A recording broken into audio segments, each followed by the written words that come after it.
Welcome to another thought-provoking Real Talk Food Safety show with Tia and Jill. This is where we dive deep into the heart of technical leadership and food safety culture. And today we're talking about deciding to be happy in a crazy world with our special guest, Susan Hall. Hi, Yay. Susan. Hello. Oh, I'm so excited to be here. You too. I think you're fabulous. I'm a fangirl. So thank you for inviting me. Well, we are fans of you, and we are so happy that you're here and we're able to share you with our audience. I know that they're going to have so many takeaways from today. I know I do every time we talk with you. So we're excited to have you on our show. Fantastic. Fantastic. And we're so lucky. So our audience doesn't know this, but we're so lucky because we've known Susan. I mean, we've met 6 months ago? Maybe it was. Yeah, It's been a little while. And fast. then we also got to be in person with you. yes, recently. Down in Tennessee. How much fun was that? That was Yeah. a treat. Really fun. Very fun. So we we had to to have you on our show.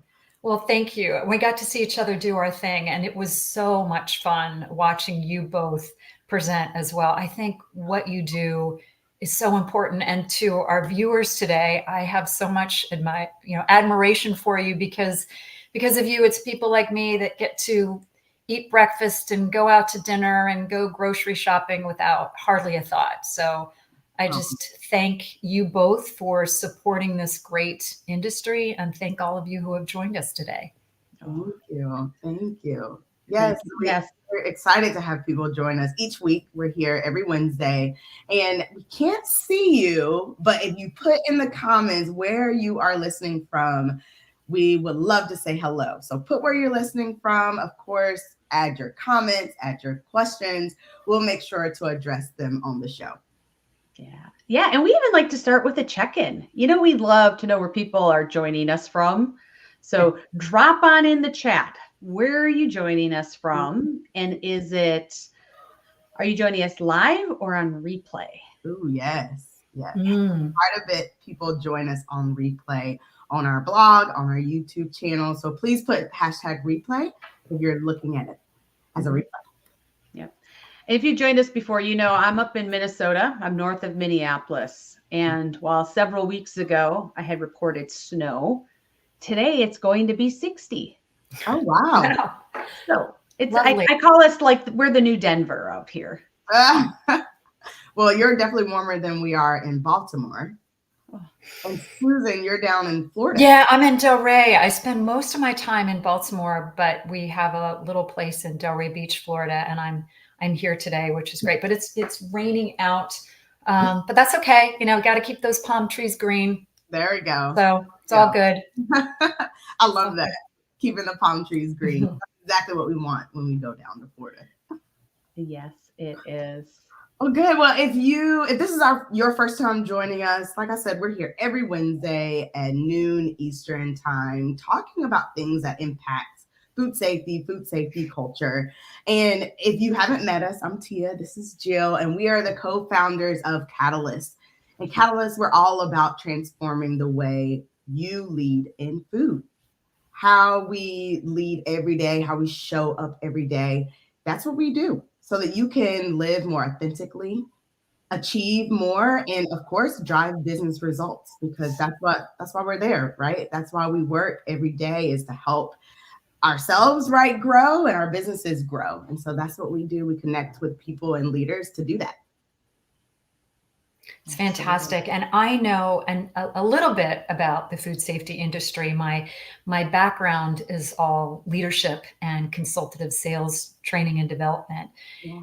And but over my career of 20 plus years, I've worked with a number of food safety clients. And I always tell you when I work with you that your industry simultaneously intrigues me and kind of scares the crap out of me a little bit, because it's amazing when you delve into it. In fact, every time I visit one of my food safety clients, I'll come home and my husband will say, "Okay, what are we not eating now?"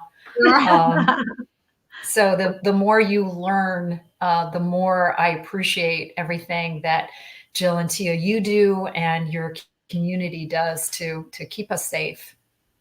It's pretty amazing. Well, it's very involved, very complicated. Yeah, it is. It is. it leads to those feelings of being overwhelmed and overworked, right? Yeah. It's one of the reasons why you're a great fit for our audience and for the show, is because we work in spaces that are heavy, right? That's a lot on our shoulders for people to go into the store and not think about the food, right? The safety of the food. We're doing that all day, every day, right? As a part of our roles. And sometimes that can be overwhelming, right? And sometimes I'm just gonna say it, we're not happy, right? Like we're not happy. Sure. It can feel heavy. It can feel heavy to carry. Absolutely.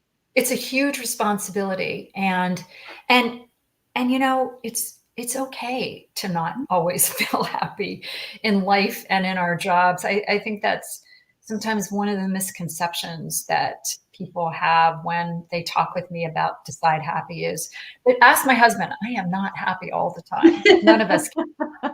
We in fact, we all the time, you need to read, there's like chapter 7 in this. I know everyone's right. Yeah, you need to read that. Share the book. Yeah. But you know, we all have responsibilities and challenges and surprises. And some of those are happy surprises and not sometimes happy. When you show up at work, and I'm sure in your business too, you kind of have an expectation of how you think the day is going to go. And then you get that call, you get that email, and all of a sudden it's like, oh, things, we go into crisis mode. And, I know that for many of your clients, if plants shut down, it can be millions of dollars a day, not to mention, recalls that can have an impact on people. So we all deserve to feel however we want to feel. My message is more about, we still get to choose. Like you always say, Jill, we get to choose how we show up. We get to choose how we handle things. We might not get to decide what happens, but we can always decide how we respond to it. So my passion and my mission is helping people with the skills and the tools for how to do that more easily, more, with more grace, and keep their sense of humor and their sanity intact. Yes. All things we need.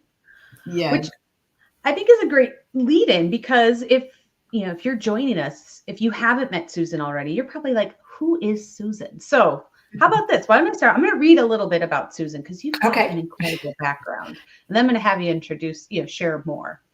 But for our audience, here's, part of what you need to know about Susan. Susan, you mentioned you're a performance improvement coach, a speaker, and the author of this book, Decide Happy, a practical guide for less stress and more joy. And you have 25 years of experience in corporate sales and leadership development. And you've worked with startups to Fortune 500 companies to really help people learn mindset and skills for better results. And you've got a really incredible and powerful backstory that I'm going to let you share in just a moment. But I'm going to share a little bit more about you, because I think it's good to know, right? Part of how this came to be is because you're passionate about learning some of these battle-tested lessons that you've learned, which you've also, really leaned on and created some practical tools that you can use immediately for less stress and more joy in your life. Yeah. And I know earlier we were talking about that we're both a little obsessed with animals, especially our dogs, but you're also an incredible artist. You're a globetrotter, and you still have an avid crush on Tim, your husband of 30 years. And as you mentioned, you live in Baltimore with Tim and your dog that you love dearly, Gunther. So welcome, Susan. We are so glad to have you with us today. Yes. Thank you so much, both of you. And hopefully you won't meet Gunther. He might make an appearance today vocally. We're doing our best here. But good. Yeah, great. But I'm just so delighted to be here. And as I had mentioned, sometimes it's really interesting. I've been thinking a lot about the whole issue of control and how and a lot of times as leaders like to have some estimate of control in our life, because there's a lot of responsibility on our shoulders as leaders. And the reality is we can only control our behavior and our mindset. And there are times in our life, and sometimes it's like we were talking about, you get that call at work, there's a problem, you've got to deal with it. Sometimes it's a big, heavy surprise. Sometimes it's just the day just explodes and we feel overwhelmed. Yeah. And I had a time in my life, I've always kind of felt like, to some degree, I had control over things. If I worked hard and I did the right things and I reached out to people and I was kind-hearted, good things would come my way. And to a great degree, that was true. But in 2016, my whole worldview got turned upside down. And I always kind of joke that I led a charmed life until that year. I was very fortunate. But it was that year, just everything happened. I was diagnosed with a really rare type of bone cancer, which resulted in the amputation of my tailbone and 2.5 vertebrae and the accompanying nerves in my lower spine. I couldn't walk right away. There was a long, painful recovery. It's a 1 in a million type of cancer. I'd never heard of it before. Most doctors had never heard of it before. And it's like, I've never been hospitalized my whole life, and bam, I get this weird thing. And then 6 weeks after that, my husband, Tim, who's also been really healthy and health conscious his whole life, ended up in the hospital for 2 life-saving heart procedures. Wow.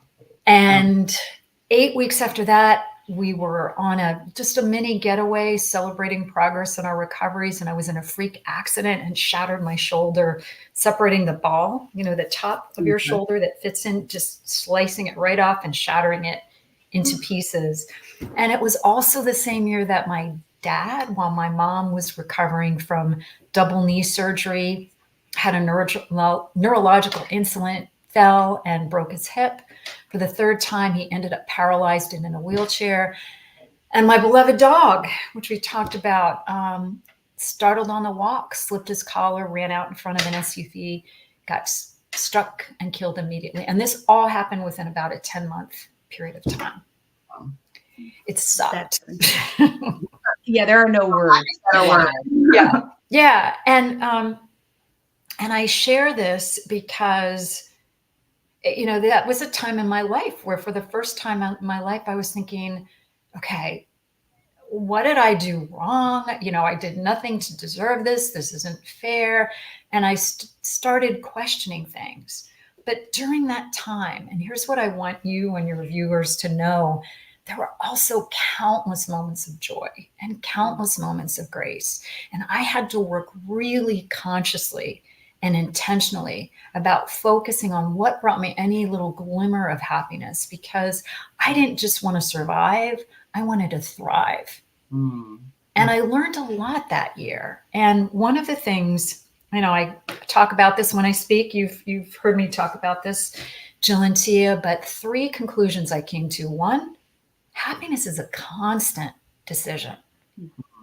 Now, and how is it that all of us, I know, have walked through fire with a smile on our face and grace in our heart, and yet all of us have had days or parts of days that we've just let crumble into ruins, or we've woken up at 3 o'clock in the morning just mind rolling because of something somebody said.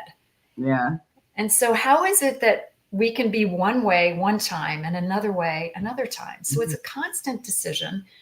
Secondly, happier people, and I've been a student of human behavior my entire life, but happier people take action. So it's not enough just to make a decision. You have to do something. You have to think a little differently. You have to act a little bit differently. And the best metaphor that I can think of for adapting a happiness or a mentally resilient mindset is that it's like going to the gym. So do you get to go to the gym once and get the body that you want? No, we maybe wish for that, but no. Wouldn't that be nice? We'd all love to take that easy button. We'd love to wave that one and take that pill, but you have to keep working at it. And that's what the happiness mindset is too. It's like building that muscle. You have to keep working at it. And the more you are taking conscious, intentional actions, just small things every day, the more you build that muscle. So happiness is a constant decision. You have to take actions every day. And then third, sometimes it's just really hard work. I mean, you've just got to practice it, because there are always going to be times that the day is rolling right along the way you want it to. But then there's other times where it's just really tough. Yeah. So that's what I've learned. And I've also, and I'll just show this, and I know that you both have some questions for me, but maybe some of your viewers have experienced this as well. But I have learned that that year was a gift. That year was a gift. And sorry, I get a little bit emotional about this, but I wouldn't want to go through it again. I wouldn't wish it on anybody, but I could never be who I am now. I could have never been on this trajectory of helping so many other people going through tough times and struggles, or writing this book, if I hadn't been through that experience. So I'm actually really grateful for it. And that in itself. But I don't want it again. Just to be clear. Just to be clear. Susan, I appreciate you sharing your story with us again and with our audience, because, you know, it's just so impactful to hear, right? Like someone that's gone through the extreme, right? I think sometimes we think about, oh, days can be hard. And we think about like, someone said the wrong thing, right? That rubbed me the wrong way, or I had a bad performance appraisal, or, you know, whatever we kind of think about that we might have gone through. But you've had this experience, and many people that we've talked to have had this extreme experience where it puts things into perspective, and it makes it real that, yeah, I can decide to be happy. I can focus on the things that I can control, which is, like you said, your actions, your mindset, right? Those are the things that we can control.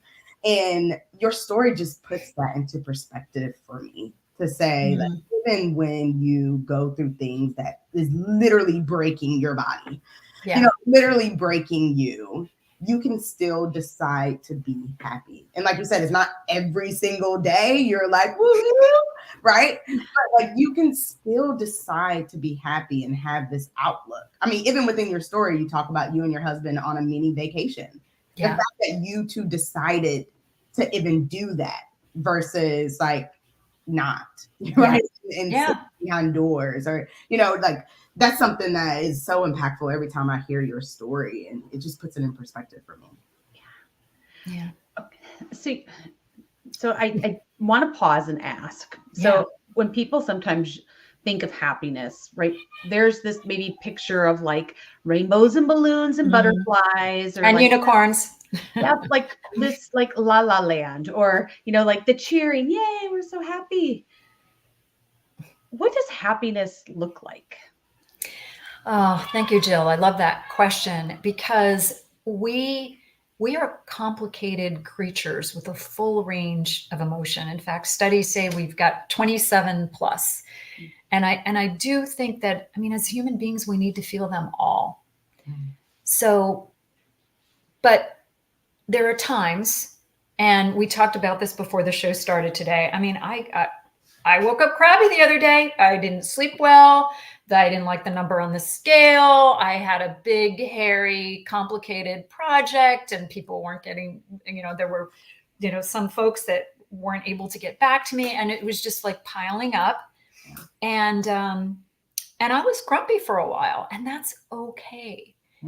But it's when we decide to leave the grumpy party, the pity party, we get tired of feeling angry or frustrated or overwhelmed and afraid. We can decide, we can take actions, we can work at it, and decide to focus a little bit differently. So when I define happiness, the way I define it in the book is there's 4 pillars of it. And I would, you know, ask you to think about this, and also your viewers to think about this. But most people are happier when we feel a sense of love and connection. So with our friends, with our family, with our animals, with nature, the world around us, with ourselves, but that love and connection is really important. And I was just reading a study that loneliness is at an all-time high. I mean, it's about where it was, you know, a little bit better than it was during the pandemic, but it's still at an all-time high. And I think we're all distracted. We're all busy. We don't necessarily make time for the people in our lives. We're on social media, which has its place. I love social media too, but it's kind of an empty connection. Yeah. And I truly believe that what makes us happier as human beings is those meaningful connections. So tip number one, and you haven't even asked me yet, but reach out to your people. Reach out to your people. So every day or most days, try to send a voicemail, send a voice text. Just let somebody know you're thinking about them. Let them know that they're in your heart. Just touch base and say, send them a funny little video, but make it a personal one-on-one connection. Yeah. And watch what happens when you start doing just once a day, every day. Yeah. Yeah. I like these tips that you're rolling into. This first one, it's very interesting. You didn't say send a text message, or you started with send a voice message. So that connection, even through your voice, like hearing someone else's voice talking to you, makes a difference. Or even just like a little video. I mean, I had somebody send me a lovely card the other day, and I just took a quick little 15-second video thanking them and sent it to them, holding up the card that they had sent. So it's just small things, but small things add up. And you're going to hear that as a theme today. It's these small little habits. It doesn't have to be drastically changing what we do or our life, but love and connection is important. Secondly, a sense of contribution and making a difference. I think giving just makes us so happy. And that's one of my go-tos when I'm having a really crappy day is, can I do something kind for somebody? Can I, is there some small thing that I can do to let them know that I care? Because our brains can only focus on one thing at a time. So if we are doing something to lift someone else up, it's really hard to be down on ourselves. So love and connection, contribution, giving, making a difference, that sense of calm and I got this. I think we feel happier when we do have that sense of mental strength. And I know in your industry, especially when people are running around with their hair on fire, they look to you, right? And they look to leaders to be that voice of calm, and our people look to us leaders to be that voice of calm. That doesn't mean we have to have all the answers. That doesn't mean we have to have everything figured out, but we can just kind of take that deep breath and say, whatever this is, we're going to deal with it. So sense of love and connection, giving and contribution, sense of calm, and I got this no matter what happens. And then the fourth is moving forward towards our goals, making progress, physically, emotionally, action, exactly. Action towards our goals. So those four tenets, I think, make us happier as human beings. And notice that there's nothing in there about when I get the promotion, when I get that new job, right? When my son, daughter gets into this school, when I get the big house, because that puts our potential to feel happier. First of all, it's out of our control. And secondly, it's in the future. But we can feel loving, calm, contributing, moving forward every single day if we do some little things. Yeah. So let's talk about that a little bit, right? You kind of hinted that there's some little things that we can do. What tips would you suggest that we do to be able to feel this way, to be able to start tackling happiness? Yeah. Well, it's about, that I love the quote, and I don't know who said it, but how we live our days is how we live our lives. And so it's these small things that we do every day. So at its most basic, think about from the very moment you open your eyes in the morning, what are the things that you do that make you feel happier? And also, and I would challenge your viewers to please write this down. You know, as we're write some of these things down as we're talking. But when you open your eyes, so I know there are days where I wake up and it's like, oh my gosh, I have so much to do today. Mhm. I've got this project going on and it's raining out and I've got to, there's things just kind of stacking up and I make myself stressed out before I'm even out of bed in the morning, right? Right. So that is one thing that goes on the not make Susan happy list, right? Another, I know you guys don't do this, but I've been bad. Sometimes I will look at my phone, check my email before I'm even out of bed in the morning. Okay. Another bad happiness habit. Okay. So we talked about what not to do. Do you go for the donut first or do you go for the healthy breakfast? Do you, do you read the paper? Do you go to the news first thing in the morning before you've had your coffee? In my house, there is a no news before Susan's had her coffee rule. So think about these things that set up your day and notice them. So that's kind of the assignment for tomorrow, we'll say, or today. Just notice the things throughout your day that make you happier. So for me, you asked about tips. So that's another one. But one of the first things I do as soon as I open my eyes is I think about what am I grateful for? And I like to start and end my day for what am I grateful for? What am I excited about for this day? Okay, what could be good about this day? Even if there's a lot going on, what could be? And I start asking myself these questions to focus in a more positive way. So not what are all the things that could go wrong today, because you can easily spiral. Right. But what can go well? And I think I know gratitude is as close to a quick fix for shifting your focus as anything I found. And it's kind of trite. It's kind of sounds cliche. There's all this talk about gratitude. But the happier people I know master the practice of gratitude. Yeah. And it's not just for November. Yeah. It's the month of gratitude. It goes. Yes. Yeah. And so 3 things that I do. One is I think about 3 things that I'm grateful for, but it's not just the big things, my health, which thank God I'm healthy again, my family, my friends, but it's those small things. It's that first cup of coffee in the morning. It's, I get to walk out under a palm tree and walk my dog today. It's, it's the small things. Yeah. So once we notice those, because on some days it's only the small things that you're going to be grateful for. So how do you do that? And then savor them. Take a moment to savor those things in your heart. So that's something that I do in the morning. And then when I go to bed at night to think about that. So I'm just curious what you think about that and what you're grateful for, like even today. Yeah.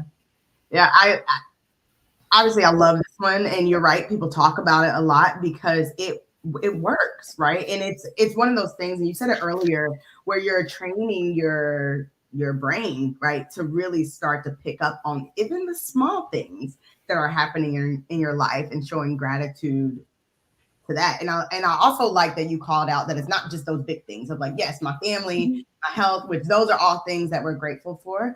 But yeah, like those little things, like I've been telling some people that I'm going through this major clean out of my closet. And I've been spending a lot of time literally like putting a bunch of I have so much clothes that I just need to get rid of. And I've been spending some of my time during the day like purging. And that's one thing that I'm grateful for, that I have this, that I can take this action to, declutter, right? Feels good. It feels good, doesn't it? It does. It does. And this was like a creates a space. Yeah. The mental stagnant energy. Yes. Yeah. When we keep those things, like it doesn't allow our energy to flow to serve us. Right. Yeah. For me, it was almost as if I didn't realize that. right? Yeah. Like I realized that it was this stagnant energy, and it was like I needed a little push to get over the hill to start it. But once I started, it's like, yeah, exactly what you're saying, Jill. It's like, oh, energy is starting to flow. You know, like, it's not just decluttering my space, it's also decluttering my mind. Right? Yes. And Yes. it's something I hadn't expected was going to happen.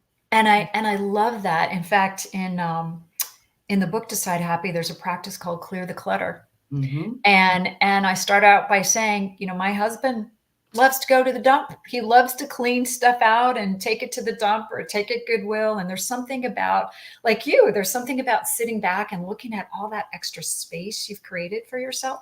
So part of that is physically creating space for yourself, but mentally we need to create space for ourselves too. And so that's another practice. I call it my daily 10, but whether you take 5 minutes or 10 minutes or however much time you take, ideally in the morning, before you check your email and before you check your texts and check the news, but are you taking time to clear the clutter from your head and set your day up for success by focusing on, how, and progress makes us happy. So again, Tia, you're making progress by cluttering, but what's like one thing that would make today great for me?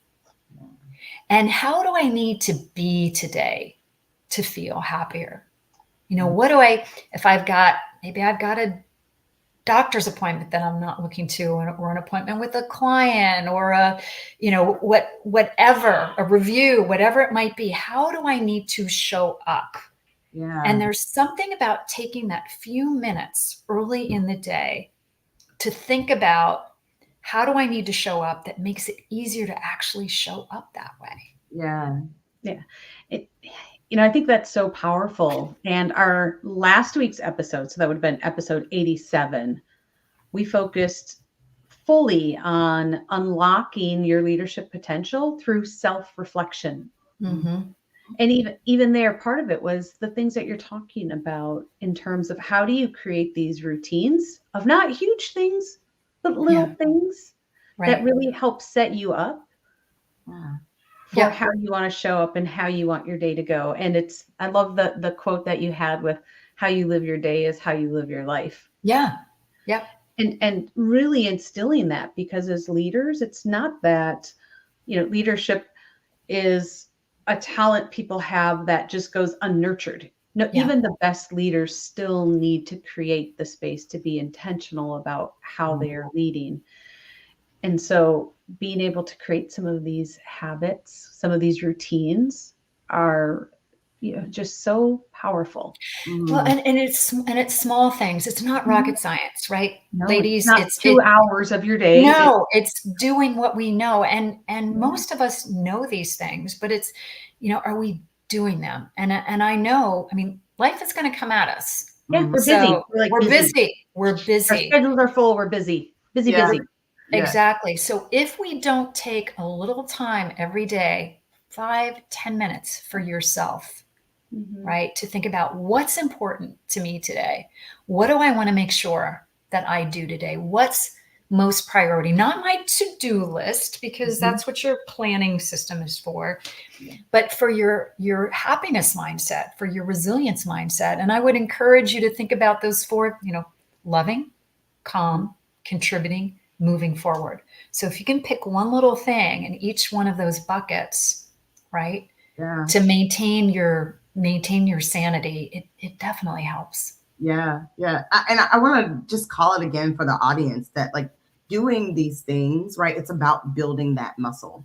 And, like, as the more you do it, right, the easier it becomes for you. And if you don't do it, right, like, there's times, right, that I didn't do some of these things. There's times that I'm not doing, right, even some of these things that you're even talking about now, and I'm rusty, right? Like, you're rusty on these, and it's not naturally coming to you, because you haven't been exercising that muscle. So it's important for you to, like, there's someone says, like, if you stay ready, you don't have to get ready, right? Oh, I like that. Right. Yeah. You are staying ready and you're building that muscle. Right? You don't have to oh, something terrible happened today, it's rubbing me the wrong way, or my body's breaking down.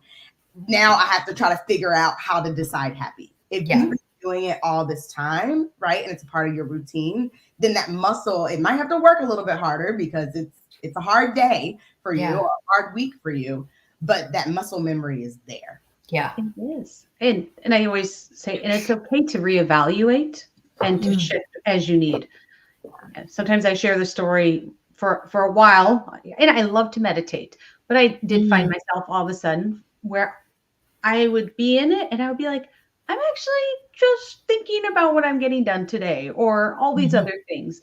And noticing our thoughts is an important part of meditation. But what I realized is I just wasn't creating the headspace to be there to have it for what I needed it to be. And so I actually changed it up. I started journaling a little bit differently than I did before. And I think that's the part sometimes people think, oh, it has to look like reflection has to be meditation or it has to be a gratitude journal. And really it's a tool or a path that works for you. Yeah. Absolutely. And I've journaled on and off my entire life too, but I started getting very intentional about journaling, even if it's just a line for when I'm lazy. Okay. Which happens, right? At the end of the day, it's been a long day and there sits my journal on my night. I prompted, I leave it right on my nightstand. So there it is. I'm going to see it every night before I go to bed. I was like, oh, I got to write in my journal. Okay. One thing, right? 3 things I'm grateful for. That's it. Boom, boom, boom. I'm grateful that I had a friend brought me a smoothie today. I'm grateful for, just small things. I'm grateful for wine delivery service. I'm grateful. That's a good thing. I'm grateful for that first bite of a really good slice of pizza. Sometimes they're just those small things, but what that does, Jill, and what you found is that that's building that muscle. It does. It's building that habit. And if you don't do it every night, it's not the worst thing. No. Just remember that it's these small actions every day and it's easy to slide. I know for me, when I feel like I've had several days in a row where I've just been breathless, it's because I haven't been taking care of myself. I haven't been doing the things that I teach other people. And so being aware of them is important, and another thing that I'm thinking is probably affecting your viewers and your community is that feeling of overwhelm. That can happen. So like you, Tia, you had to create some space physically for yourself because when you look around and you see so much stuff, our brains work the same way and we are overwhelmed. We're overloaded. We're busier than ever. There's multiple ways to be in contact with people these days. And so one of the things I want you to remember, by you, I mean everyone listening, is we don't have to do it all at once, right? We don't have to have it figured out all at once. And I think sometimes as leaders, we feel like we need to have the answers. And that is or all the answers, right? And that is a misperception because none of us can have all the answers. I work with executive teams all the time at the C-suite. They don't have all the answers. They're trying to figure things out. So, but we need to ask the right questions, know that we have people that we can help with us. So can we offload? If that means we've got to trust our employees to do things rather than doing it ourselves. I think that's one of the mistakes I often see leaders make is they feel like they not only have to have all the answers, but they feel like it's got to be done a certain way. You're like hitting all the little spots that I know our audience like, oh yeah, I might do that.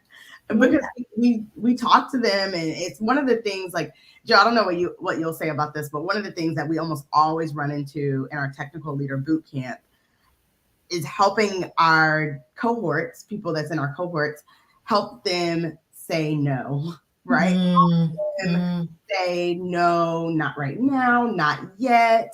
I don't have the capacity for it. How do I create the capacity for it or help me create the capacity for it? We almost always get into those type of conversations because let's face it, we've struggled with that, right? Like we struggle with it.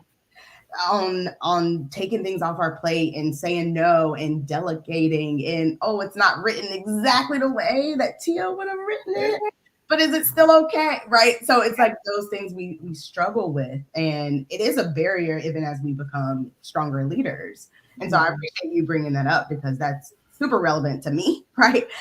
In my work, but also relevant to our audience. It is. And I think the other part, especially being in a technical space, is we've been really celebrated for being technical experts for most of our careers and for what we do.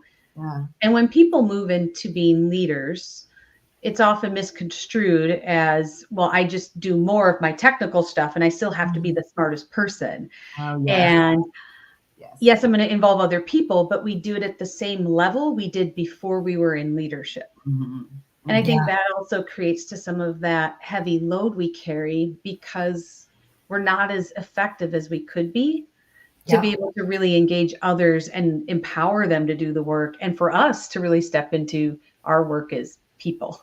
Yes. I think that's such I know that is such a critical point too. One of the mistakes that I made when I was first promoted to management a million years ago, and I see newer leaders making too, is kind of bringing on talented people and then telling them what to do. Right? Yeah. You got to do it this way, and you certainly have to set them up for success. They need to know how to do their job, but that is a number one way to just squelch that person's light, their fire. So give them, set them up for success, give them the goals, and give them the support, but then get out of their way. Yes. So let them shine. Yeah. So even as we think about that, because as leaders, we do get distracted, whether it's choosing happiness, whether it's being able to step back, like how as leaders, how can we encourage leaders, in a different way or a new way, or maybe it's a way that we've used before to really think about how they step into choosing happiness in some of these daily habits or a practice that fits for them? Yeah. I think there's a couple. One is from a practice called Stack Life in Your Favor. And we've talked a little bit about this. And that is that's that sense of overwhelm, and that we don't intentionally want to create stress for ourselves, but we do. I mean, not only is life giving us plenty of things to feel stressful about, but we stack up all of the things we have to do. We have to stack up all of the problems, all of the barriers in our way. And all of a sudden we feel overwhelmed. And so there's three kind of tools for that. And we've already talked about two of them. But one is, you don't have to have it all figured out at once. Tackle the biggest rock. Just take one step. So what is the biggest rock in your stack? Okay. What's the biggest thing? Take a moment to reflect, as you said, Jill, on that. And then what's one thing you can do to start chipping away at that rock, right? We like making progress. It makes us happy. And then there's a couple of different ways to do that. Secondly, and Tia, you mentioned this, what do you have to say no thank you to? Right? We have to put boundaries. So sometimes we have to say, and I am the queen of packing too much in. I will be leaving for a business trip and it's like, I got to stop at CVS to pick up the pharmacy. I've got to drop the dog off at the kennel. I got to get this project agreement I've got to pack. And it's like, but my girlfriend's in town and I think I can meet her for dinner, right? Like we just pack too much in. And sometimes we have to say no thank you to the thing we really want to do so that we're freeing up some yes, please to take a breath and focus on things. And I think as leaders, we need to be very cognizant of how much our employees are stacked up and help them prioritize so that they can say, no, thank you. And sometimes we need to go to our leaders and say, I need your help. I just need your help. I'm overloaded right now. I want to be able to do a fantastic job at what I'm doing. And I feel like I'm not going to be able to, I feel like things are going to drop through the cracks. So I need your help in helping me prioritize the big rock. So identify the biggest rock, one thing you can do to chip away at it. What can you say no thank you to? And then also, Tia, I think you mentioned this too. When we're feeling overwhelmed with how am I ever going to tackle this project, flip your how to who. Who over how. So who can help me? Who has done this before that I can learn from?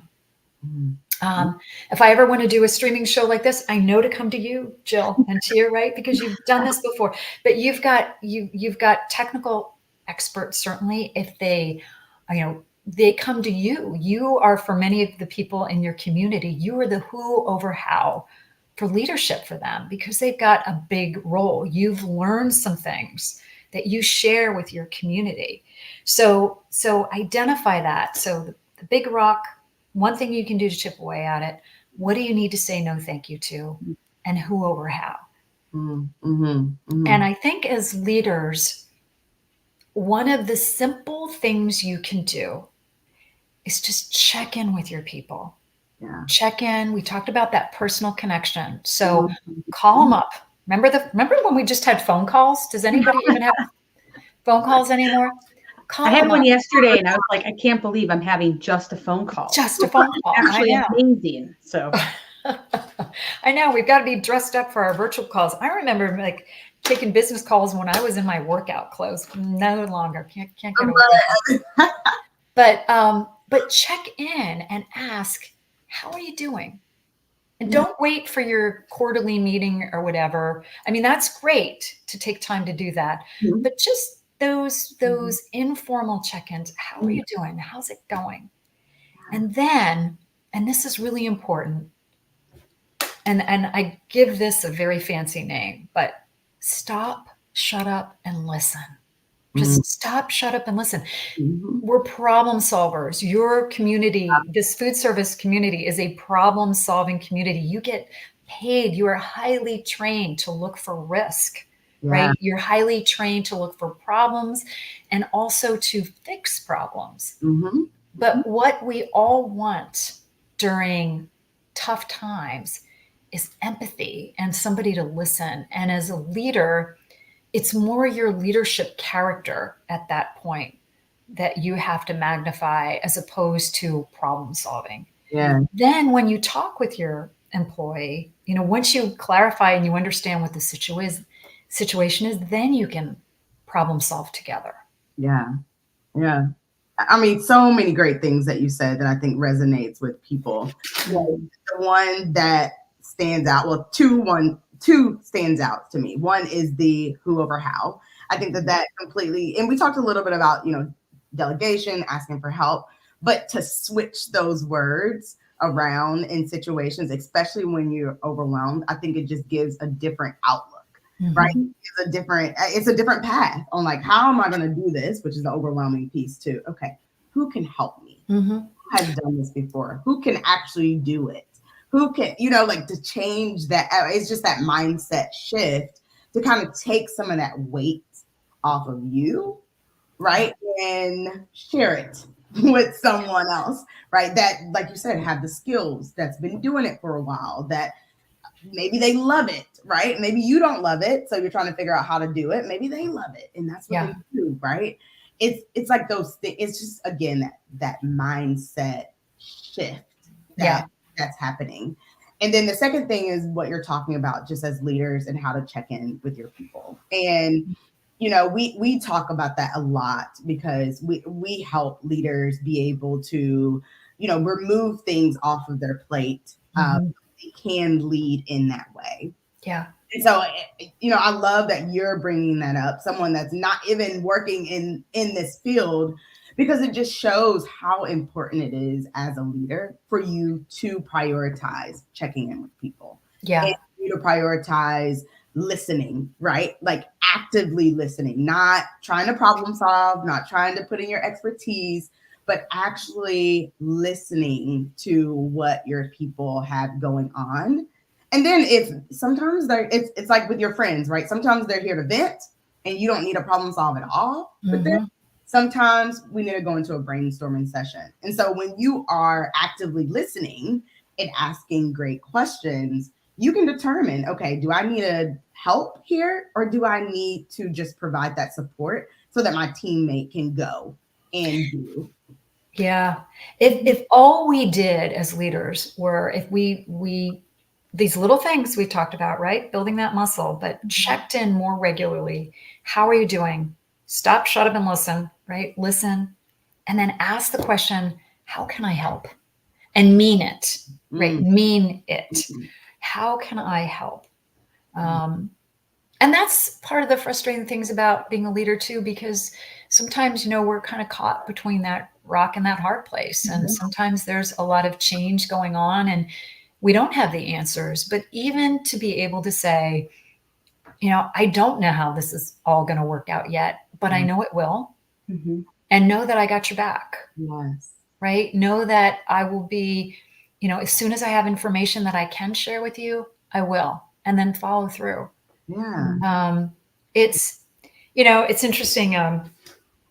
I gave a presentation recently at a leadership conference, and they asked me about my definition of leadership. And I believe that people follow leaders due to their strength of character. So you never hear, I never, in my experience working with leaders, have never heard anybody say, oh my gosh, I'm here. I want to work with this person because they have such great operational skills, or they're so good at processes and systems. All of that's important. Yeah. And they may be your who over how for that. So that's good to know. But it's your character. How do you come across? Do you look out for your team? Are you honest in your communications? Do you create that safe place for them to be able to disagree without blaming or punishing? Yeah. So all of these things are important, especially now that we all have things stacked up on us.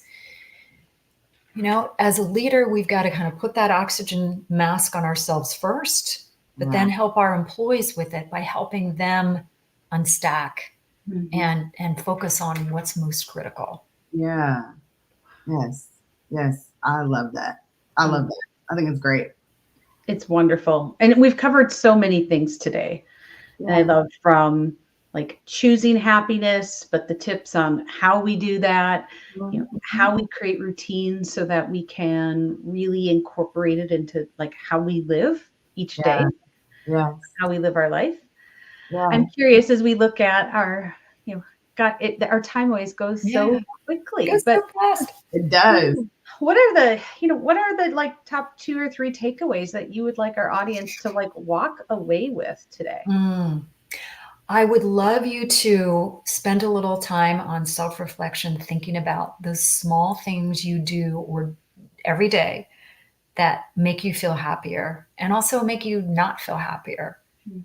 And do more of the things that make you happier. That's one. I'd like to, and I'd like you to think about that kind of what's stacking up on you right now, what feels heavy.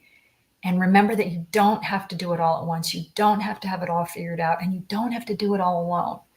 So what's one thing you can do? What's that biggest rock? What's one thing you can do to chip away and make progress? Is there something you need to say no thank you to? And if it is your boss and you need their help, start by saying, I need your help. Yeah. And third, who over how? Is there a who over how? Is there somebody who can physically, literally help you? You can offload some things to.